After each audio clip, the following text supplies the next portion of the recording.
কাঁচামরিচ দিয়ে চেপা শুটকি ভুনা ট্রাই করেছেন কখনো? এটা খেতে কিন্তু একটু বেশি মজা হয়। আসসালামু আলাইকুম। আজকে আপনাদের সাথে শেয়ার করব কাঁচামরিচ বাটা দিয়ে চেপা শুটকি ভুনা। এটা একবার খেলে সারা বছর এর স্বাদ মুখে লেগে থাকবে। তার জন্য আমি বেশ কয়েকটা কাঁচামরিচ নিয়েছি। আপনারা ঝাল কম খেতে চাইলে একটু কচি মরিচগুলো নেবেন।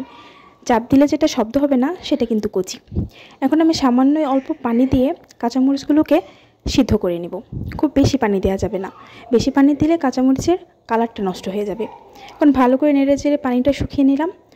এখন মরিচগুলোকে নামিয়ে ঠান্ডা করে একটা মিক্সিং জারে করে ব্লেন্ড করে নেব। আপনারা চাইলে শিলপাটায় বেটে নিতে পারেন। তো ব্লেন্ড করে নিলাম, দেখুন কালারটা কতটা সুন্দর এসেছে, একদম সবুজ। এখন বাটাগুলোকে একটা বাটিতে নামিয়ে নেব। আর 7-8টা চেপা শুটকি হালকা কুসুম গরম পানি দিয়ে পরিষ্কার করে নেব। কুসুম গরম পানি দিলে কিন্তু শুটকিটা খুব ভালো করে পরিষ্কার হয়। আরেকটা প্যানে দিয়ে দিব বেশ খানিকটা তেল। তেলটা যখন গরম হয়ে আসবে তখন আগে থেকে পরিষ্কার করে শুটকিগুলো দিয়ে দিব। একটু নেড়ে চেড়ে দিলেই কিন্তু দেখবেন শুটকিগুলো গলে গেছে। একটু ভেজে তারপরে দিয়ে দিব পেঁয়াজ কুচি।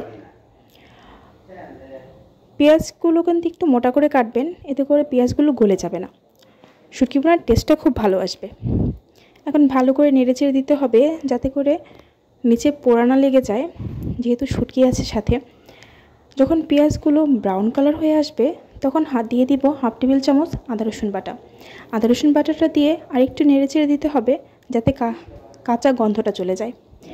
এখন দিয়ে দিব পানি আর পরিমাণ মতো লবণ, আর দিয়ে দিব 1/2 টেবিল চামচ হলুদ গুঁড়ো। চাইলে আপনারা হলুদ গুঁড়োটা স্কিপ করতে পারেন, এতে টেস্টের কোনো চেঞ্জ আসবে না। আর দিয়ে দিব আগে থেকে বেটে রাখা কাঁচামরিচ বাটা।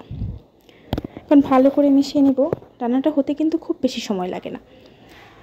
এখন যখন তেল ছেড়ে আসবে তখন দিয়ে দিব 7-8 কোয়া রসুন। আপনারা চাইলে আস্ত দেশি রসুনটা ইউজ করতে পারেন।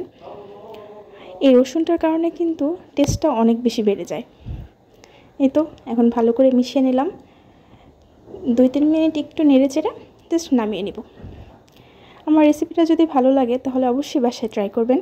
আর একটা লাইক সাবস্ক্রাইব করে পাশে থাকবেন। আল্লাহ হাফেজ।